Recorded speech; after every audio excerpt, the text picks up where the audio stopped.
Welcome to the channel. Hit subscribe and dive into stories that'll stay with you long after the video ends. Let's begin. The note shouldn't have been there. Not on a night like this. Not after the way that man had looked at her.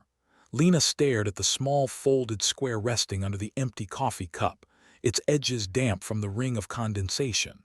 The diner around her hummed with its usual late-night hush, the ticking wall clock, the low murmur of the radio, the soft rattle of dishes from the kitchen. But all of that felt distant now, muffled by the quiet thud inside her chest. She hadn't seen the man leave. 1 second he was there, alone in the far booth, the one half hidden behind the pillar, and the next he was gone. No goodbye, no sound of the bell over the door, not even the scrape of his chair on the tiles. Just the note. She reached for it slowly as though it might burn her fingertips. Her breath came shallow. Her mind replayed the moment he had walked in, soaked from the storm outside. He pushed open the door with a trembling hand, water dripping from the brim of his hood. His clothes were dark, too dark, clinging heavily to a frame that looked like it hadn't felt warmth in days. He kept his head low, but even from behind the counter, Lena had noticed his eyes, unsettlingly bright, strangely alert, like he was tracking something none of them could see. He had barely spoken when she asked what he wanted. "Just coffee," he murmured. A pause, and a place to sit where no one will bother me. There'd been a softness in his voice, but something else too, an edge, sharp and worn, like a man who'd been running for far too long. Lena had nodded, trying not to stare as he slid into the booth, shoulders hunched tight, one hand closed around something in his jacket pocket. He never took that hand out, not once. She told herself not to jump to conclusions. Not every man with a hidden hand was dangerous. Not every stranger sought trouble. But the storm outside had made the world feel smaller, more fragile, and the diner lights flickered with every gust of wind. Every time she glanced his way, he seemed to be listening, intently, to sounds she couldn't hear. And once, just once, she saw fear flash across his face. Real fear. The kind that comes from knowing something terrible is close. Now, with the note staring up at her, that moment pressed against her ribs. Lena swallowed and eased the paper open.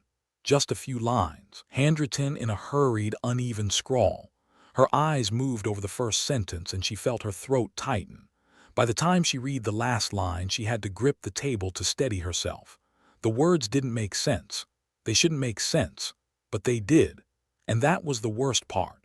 As the storm rattled the windows and a burst of wind swept through the trees outside, Lena folded the note back up with trembling hands. The diner lights flickered again, longer this time, and she felt the cold slide down her spine. The man hadn't left a tip. He'd left a warning, and it was meant for her. Lena didn't move at first. The note felt heavier than paper, heavier than ink, like it carried someone else's heartbeat. She slipped it into her apron pocket, keeping her fingers on it as though ensuring it couldn't disappear on its own. The diner felt different now, too bright in some corners, too shadowed in others. Every familiar sound seemed stretched thin, the clatter of a fork, the hiss from the kitchen, even the rain tapping against the windows like impatient fingers.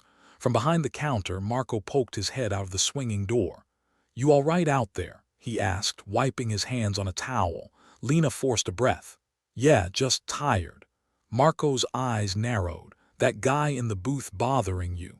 She hesitated. If she told him what the note said, even just the first line, it would pull everything into the open. The questions, the fear, the sense that something had been set in motion the moment that man stepped inside. "No," she said. "He barely talked." Marco shrugged. "If he comes back or gives you any trouble, just say the word."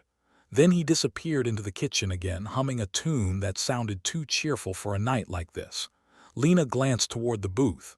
Empty now, still damp from where he'd sat. A lone drop of rainwater slid off the edge of the vinyl seat and hit the floor with a soft pat. That tiny sound carried through the room, sharp and clear, and she knew she couldn't pretend everything was normal. Not after what she'd read. "They know who you are. They're coming tonight. Leave before the lights go out."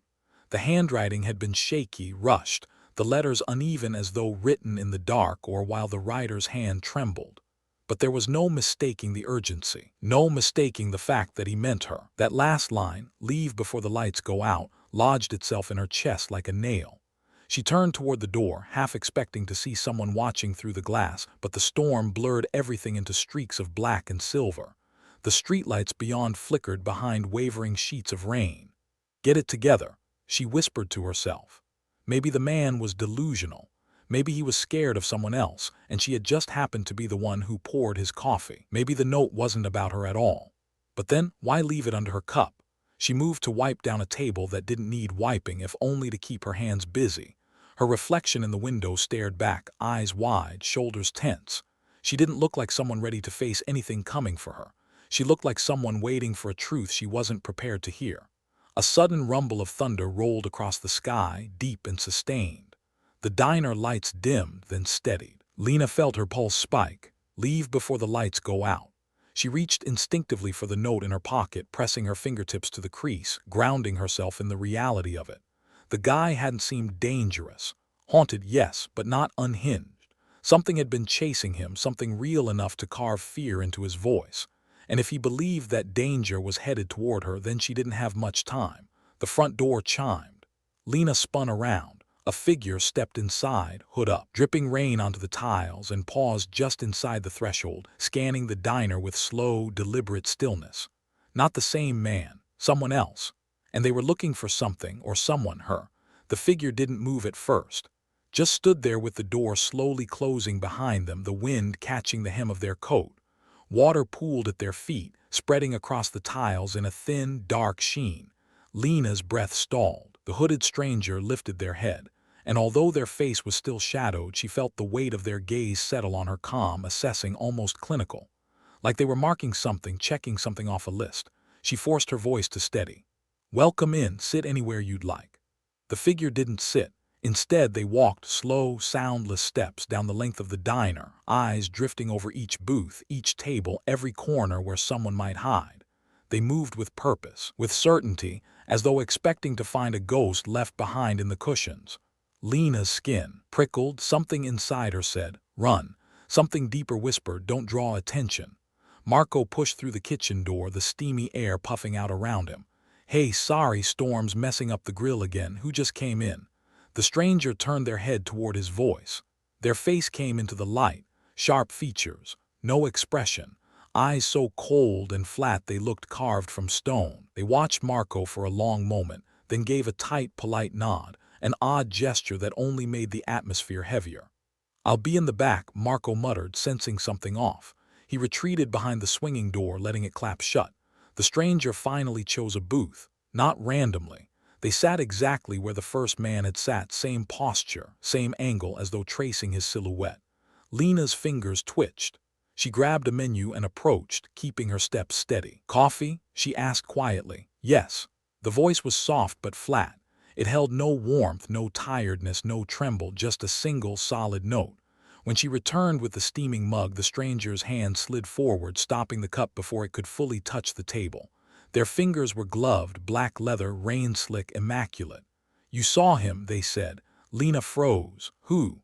she asked, but the quiver in her voice betrayed her. The stranger tilted their head slightly, studying her like one might study a puzzle missing its final piece. Tall man, dark coat, came in earlier. Her heart hammered. She tried to keep her face neutral. He was just a customer. The stranger said nothing for a moment, then leaned back, eyes narrowing as though deciding how much she already knew. Did he leave anything behind? She felt the note burn against her thigh.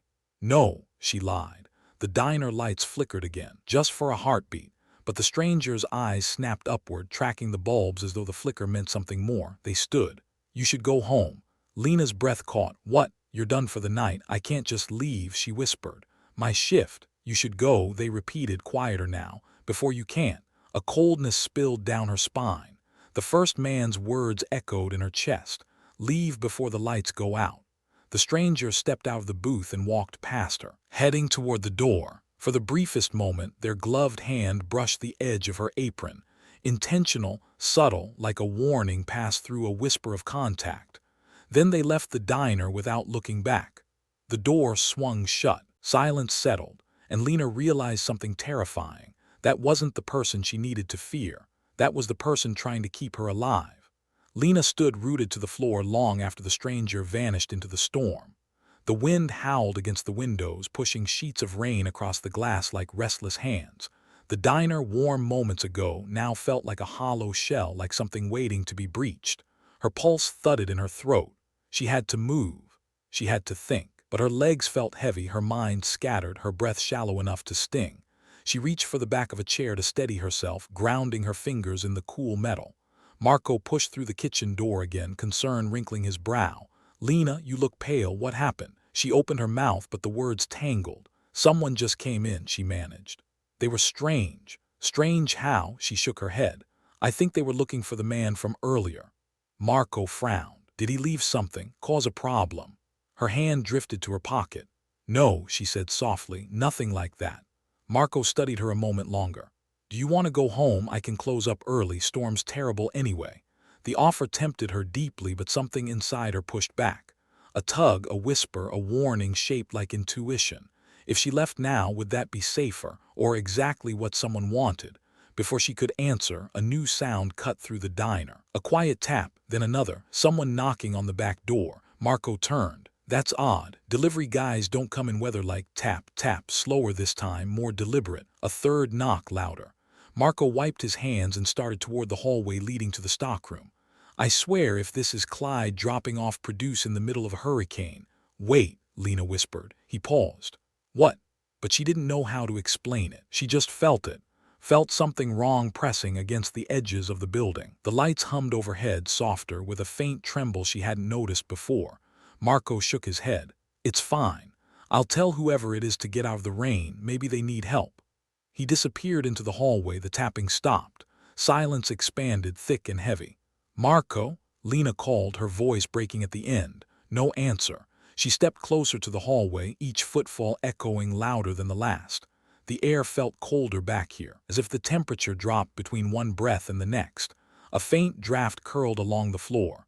"Marco?" She tried again, still nothing.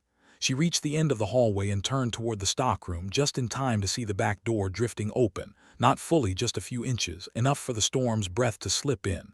Enough to show the wet footprints leading inside. Her stomach flipped. "Marco?" she whispered. She edged closer, fingers grazing the wall for balance. There, beside the crates of vegetables, lay Marco's towel, damp, twisted on the floor, as though dropped in a hurry. The rain outside roared louder, as if something massive had shifted. A figure stood in the doorway then, just a silhouette framed by lightning. A shape neither tall nor short, its outline distorted by the storm/darkness behind it. It didn't move. It didn't speak. It simply stood there, blocking the exit, its presence filling the small room with an almost suffocating pressure. Lena stepped back, heart pounding. The first man's warning clawed its way up her memory. "They're coming tonight." The silhouette leaned forward slowly, like a predator testing distance. Lena turned and ran. She didn't look back. Couldn't. Every instinct screamed to move, to get out, to breathe air that wasn't thick with fear.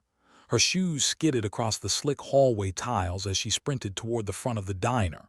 Her hand slapped the counter as she rounded it, breath tearing from her chest in sharp bursts. The storm outside boomed again. Long, rolling thunder that made the lights tremble. She grabbed the phone. Dead. No dial tone, just a flat, silent hum.